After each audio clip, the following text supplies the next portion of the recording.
Hello ladies and gentlemen, so here we are, my second tactics video for Kittycleave, and since I got a lot of positive reactions on the last one, on my first tactics video, I'm continuing this series, so hooray for that.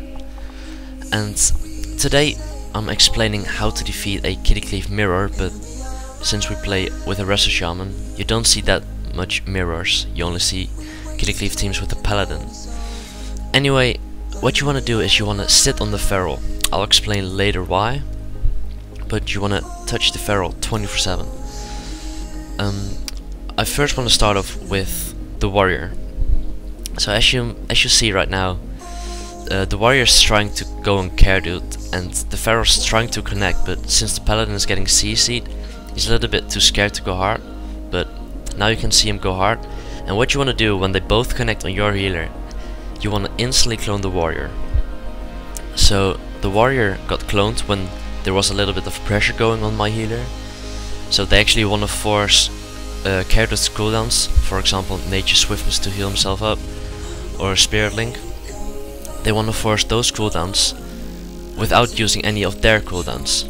So without using the one-shot Pharaoh macro, the one-shot warrior macro, so they can kill Carrot later on.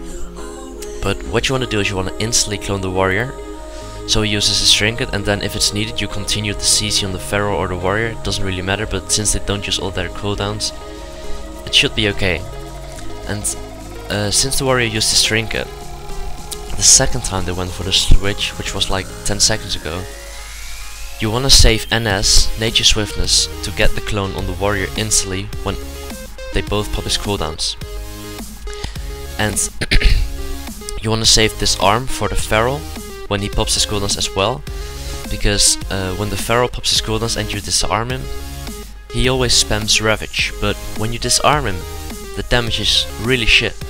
It's like, let's say 8k damage only when he spams Ravage and he's disarmed. So that's really effective, and then at the same time the warrior's cloned, so you're wasting their cooldowns a bit. And because the warrior already used his trinket, you can easily, your healer can get away easily. He can just run a few yards behind the pillar and the warrior cannot charge him and everything. But if he does have his trinket ready, and he does trinket the clone when all his clones are still up, you want to continue the CC on the warrior, but not with clone. So what I did was, like, the warrior got cloned, but he already used trinket, so I was like waiting a bit with doing more CC, because Carrot should be able to handle only the feral. So when the clone on the warrior ended, after that I cloned the feral. So I'm spreading out the CC, so they're not connecting the damage from Carrot at the same time. After the clone on the feral ended, I actually cast another clone on the warrior. So you basically want to make sure that only one of them is hitting your healer. You should not CC both at the same time, so there's no damage at all, because you basically want to spread out the incoming damage a bit. If you like use bash and clone and everything at the same time, they trinketed it, and then you have no CC left, and then it's GG. They do way too much damage because they're connecting on your healer. So you want to spread it out. And also in this game it was enough, like a clone on the warrior, he set it full because he already used his trinket. Another clone for the feral, after that a clone on the warrior, a half one.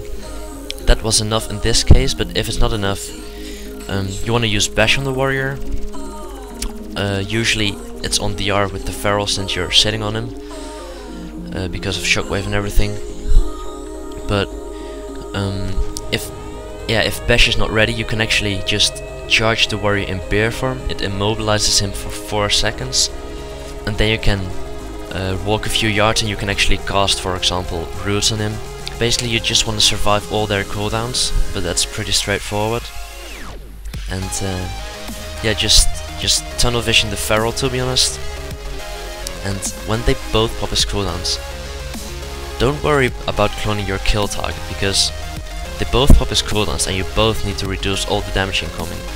It's no point trying to out-damage their damage or something. It's not a challenge who does the most damage, but you just want to reduce all their damage. So you spread out your CC, make sure that first one of them receives a full clone. I'd prefer to clone the warrior, and then since there's still a lot of pressure going on, you want to clone the feral.